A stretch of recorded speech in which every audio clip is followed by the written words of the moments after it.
வணக்கம். செய்திச் சுருக்கம். எது பேரிடர் காலம்? வரலாற்றை தோண்டியெடுத்து உதயநிதியை வெளுத்த தவிக. சென்னை திருவேற்காட்டில் நடந்த திமுக பிரமுகர் இல்ல திருமண விழாவில் எதிர்க்கட்சித் தலைவர் உதயநிதி பங்கேற்றார்.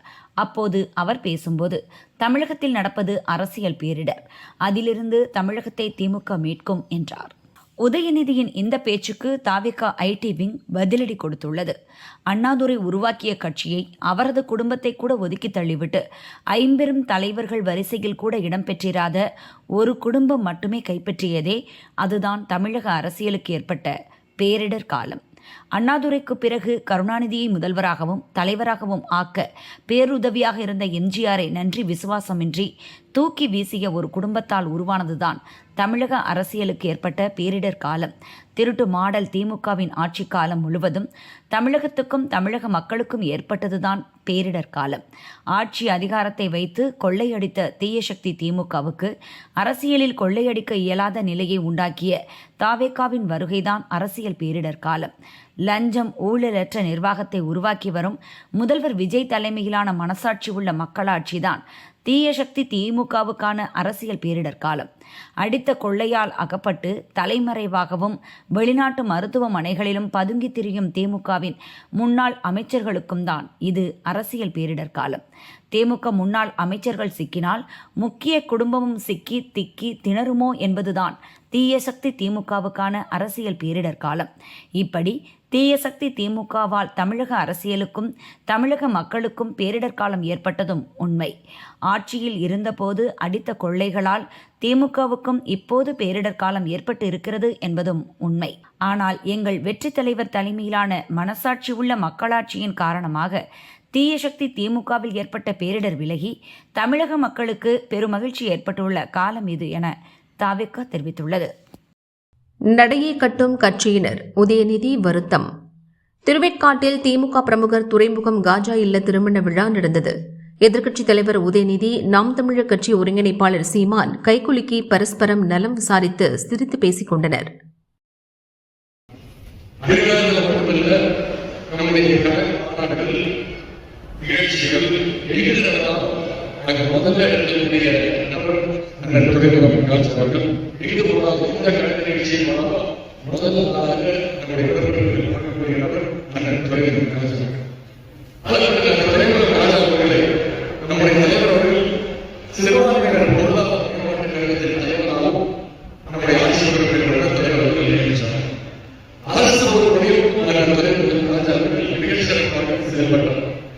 அப்படிப்பட்ட மன்னர்கள் நமக்கெல்லாம் மிகப்பெரிய இந்த விழாவில் இஸ்லாமிய பெருமக்கள் வரவேற்பு நடந்து வருகிறேன். இன்றைக்கு நாட்டில் நடக்கிற என்பதை நீங்கள் அத்தனை பேரும் பார்த்து வருகிறேன். என்ன பண்ணலாம், இன்னைக்கு சில பேர் சோபாவோட நம்மளை விட்டு போயிருக்காங்க. ஆனால் நீங்கள் அத்தனை பேரும் ஆதிங்களையும் கணக்கு கொடுத்துருக்கிறேன். இஸ்லாமிய உறவை யார் நினைத்தாலும் பிரிக்க முடியாது. யார் எந்த சொன்னாலும் எந்த உறவுகளை வளர்க்கிறாலும் சிறுபான்மை மக்களுக்கும் இஸ்லாமியர்களுக்கும் இரண்டுக்குமே ஒரு காவல்.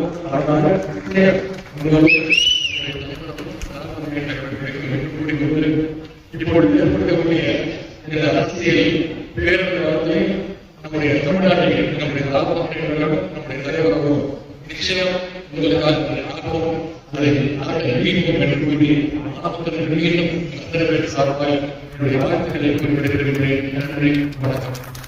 மனநிலை பாதிக்கப்பட்டவர் வேலை வெட்டி கிடையாது, பாகிஸ்தான் அமைச்சரை பொழந்த மத்திய அரசு. அண்மையில் செஷல்ஸ் நாட்டுக்கு பிரதமர் மோடி 3 நாட்கள் அரசுமுறை சுற்றுப்பயணம் மேற்கொண்டார். அப்போது சுற்றுச்சூழல் பாதுகாப்பில் அவர் ஆற்றி வரும் பங்களிப்பை பாராட்டி செஷல்ஸ் அரசு guardian of the blue horizon என்ற உயரிய விருது வழங்கி கௌரவித்தது. இந்த விருது செயற்கையாக உருவாக்கப்பட்டது என்று பாகிஸ்தான் ராணுவ அமைச்சர் கவாஜா ஆசிப் விமர்சித்திருந்தார். இந்த விருது மோடி வருகைக்கு முன்பாக உருவாக்கப்பட்டது, இது மலிவான விளம்பரம் தேடும் முயற்சி என்று கடுமையாக அவர் விமர்சித்திருந்தார். இதற்கு மத்திய அரசு கண்டனம் தெரிவித்துள்ளது. இது தொடர்பாக மத்திய அரசு வட்டாரங்கள் கூறும்போது, கவாஜா ஆசிப் மனநிலை பாதிக்கப்பட்டவர் என்பது அனைவரும் அறிந்ததே. அவரை ராணுவ அமைச்சராக நியமித்திருப்பது பாகிஸ்தான் நாட்டின் அவல நிலையை காட்டுகிறது. அவருக்கு வேறு வேலை எதுவும் இல்லாததால் எதை பற்றியும் சரியான புரிதல் இல்லாமல் முட்டாள்தனமான கருத்துக்களை கூறி காலத்தை கழித்து வருகிறார். பிரதமர் மோடிக்கு எதிராக அவர் முன்வைத்த கருத்துக்கள் கண்டிக்கத்தக்கவை. இவ்வாறு மத்திய அரசு வட்டாரங்கள் தெரிவித்தன. கார் முன்பு முறிந்து விழுந்த மரம், அதிர்ஷ்டவசமாக உயிர் தப்பிய முகேஷ் அம்பானி.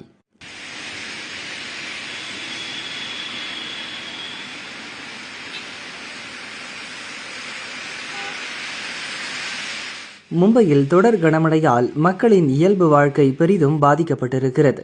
சாலை எங்கும் வெள்ளம் பெருக்கெடுத்து ஓடுவதுடன் ஆங்காங்கே மரங்கள் முறிந்து விழுகின்றன. சில தினங்களுக்கு முன்பு கூட பள்ளி வேன் மீது மரம் ஒன்று முறிந்து விழுந்து 11 வயது மாணவன் உயிரிழந்தான். இதுவரை மழைக்கு 5 பேர் இறந்துள்ளனர்.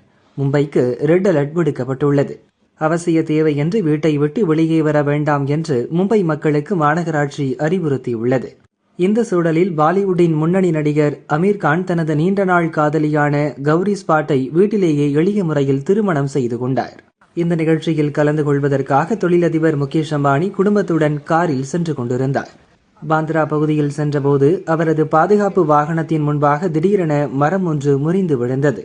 இந்த சம்பவத்தில் அதிர்ஷ்டவசமாக அம்பானி மற்றும் அவரது குடும்பத்தினர் காயமின்றி உயிர் தப்பினார். அப்பகுதியில் போக்குவரத்து நிறுத்தப்பட்டது. பின்னர் மாநகராட்சி ஊழியர்கள் மரத்தை அகற்றி போக்குவரத்தை சீர் செய்தனர்.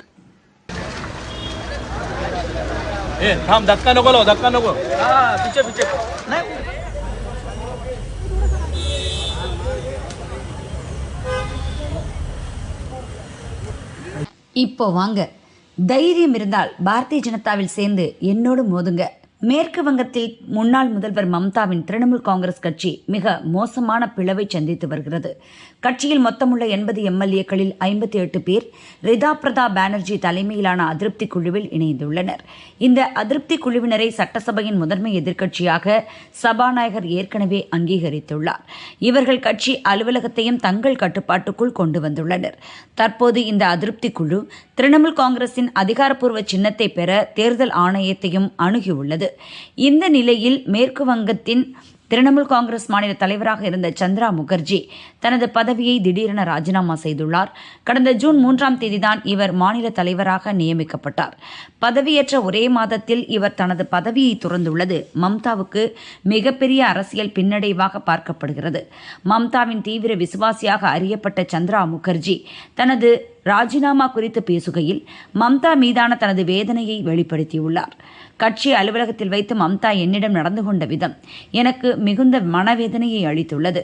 கட்சியின் தலைமை அலுவலகத்தை நான் அதிருப்தியாளர்களிடம் தாரை வார்த்து கொடுத்து விட்டதாக மம்தா என் மீது பழி சுமத்தியுள்ளார்.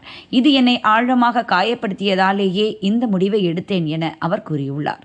இது குறித்து பேசிய மம்தா அதிருப்தியாளர்கள் மீது கடுமையான விமர்சனங்களை முன்வைத்துள்ளார். கட்சியை விட்டு வெளியேறியுள்ள அதிருப்தி தலைவர்கள் பாரதிய ஜனதாவுடன் கைகோர்த்து கொண்டு திரிணாமுல் காங்கிரஸை உடைக்க சதி செய்கிறார்கள். அவர்கள் அனைவரும் துரோகிகள், நன்றி கெட்டவர்கள். தைரியம் இருந்தால் அவர்கள் நேரடியாக பாரதிய ஜனதாவில் இணைந்து என்னை எதிர்கொள்ளட்டும். சில தனிநபர்கள் போவதால் திரிணாமுல் காங்கிரஸ் என்ற பேரியக்கம் அழிந்து விடாது என அவர் சவால் விடுத்துள்ளார். வங்கக்கடலில் உருவானது புது காற்றழுத்த தாழ்வு மண்டலம், பறக்கும் எச்சரிக்கை.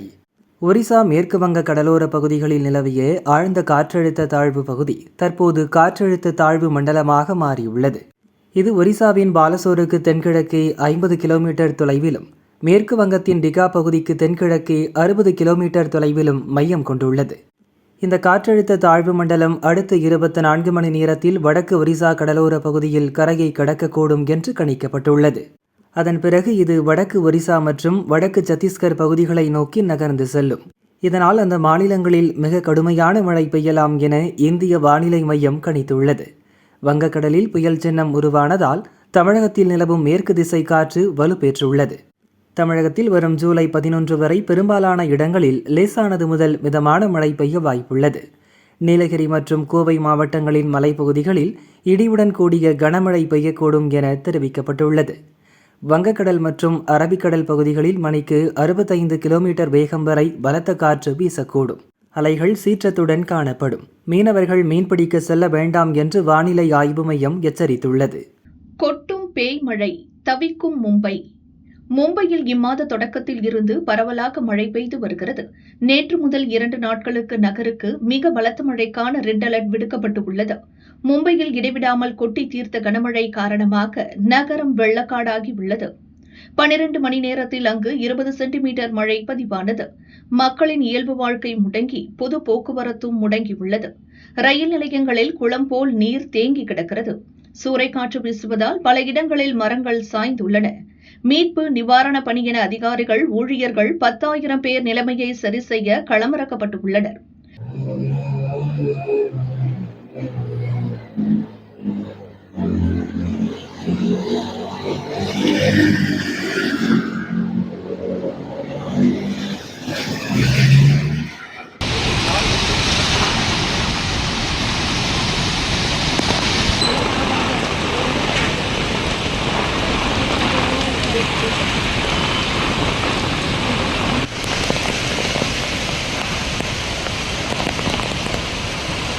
நாளை வரை பலத்த மழை பெய்ய வாய்ப்பு இருப்பதால் மக்கள் அவசியமின்றி வெளியே வர வேண்டாம் என முதல்வர் தேவேந்திர பட்னாவிஸ் அறிவுறுத்தியுள்ளார்.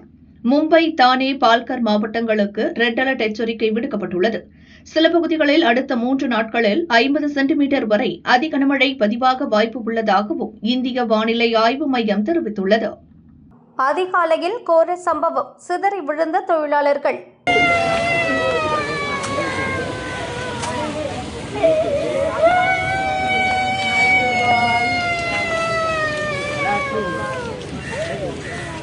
கடலூர் பண்ருட்டி அடுத்த மருங்குரைச் சேர்ந்தவர் வேல்முருகன்.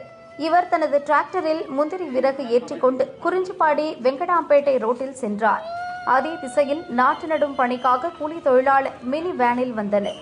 பணிக்கல் குப்பம் அருகே சென்றபோது முன்னால் சென்ற டிராக்டர் திடீரென பிரேக் போட்டது. கட்டுப்பாட்டை இழந்த மினிவேன் டிராக்டர் மீது பயங்கரமாக மோதியது. இதில் வேனின் முன்பகுதி முழுவதும் சிதைந்து உருகுலைந்து போனது. இந்த கோர விபத்தில் மினி வேனில் பயணித்த ராணி, ரவிச்சந்திரன், காந்திமதி, சத்யா ஆகிய 4 பேர் ஸ்பாட்டிலேயே இறந்தனர். மேலும் காயமடைந்த 6 பேர் கடலூர் அரசு ஹாஸ்பிட்டலில் அட்மிட் செய்யப்பட்டுள்ளனர். விபத்து குறித்து போலீசார் விசாரணை நடத்தி வருகின்றனர். ஒரே ஷாட்டில் மொத்தமாக முடிச்சிடுவோம், கமேனியின் இறுதிச் சடங்கு, கேலி செய்த அதிபர் டிரம்ப்.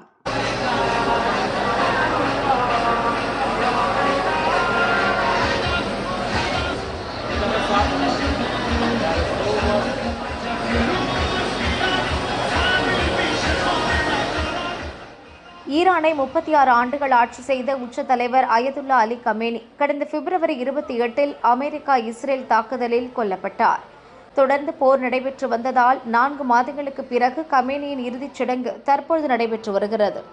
அவருக்கு ஈரானின் முக்கிய தலைவர்கள் மற்றும் பொதுமக்கள் கண்ணீரஞ்சலி செலுத்தி வருகின்றனர். இதை அமெரிக்க அதிபர் டொனால்டு டிரம்ப் கேலி செய்து பேசியிருக்கிறார். ஈரான் மக்கள் கமேனியை வெறுக்கிறார்கள் என்றுதான் நினைத்திருந்தேன். ஒருவேளை அவர்களின் கண்ணீர் போலியானதாக கூட இருக்கலாம்.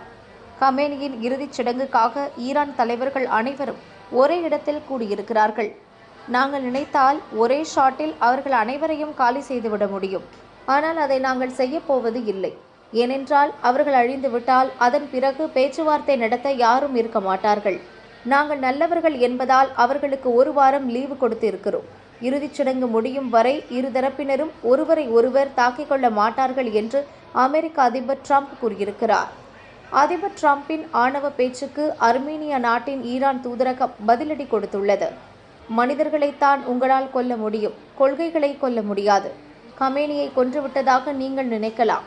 உண்மையில் ஒரு நறுமண பாட்டிலை உடைத்திருக்கிறீர்கள். அதன் வாசம் எல்லா இடங்களிலும் பரவ தொடங்கியுள்ளது. ஈரான் மக்களின் துக்கத்தை உங்களால் புரிந்து கொள்ள முடியாது. ஏனென்றால் அமெரிக்காவுக்கென சொந்தமான நாகரிகம், வரலாறு, மானம் எதுவும் கிடையாது என்று ஈரான் தூதரகம் தெரிவித்துள்ளது. அயதுல்லா கமேனியின் உடல் பொதுமக்கள் அஞ்சலிக்கு பின் வரும் 9ஆம் தேதி அவரது சொந்த ஊரான மஷாத் நகரில் அடக்கம் செய்யப்படும்.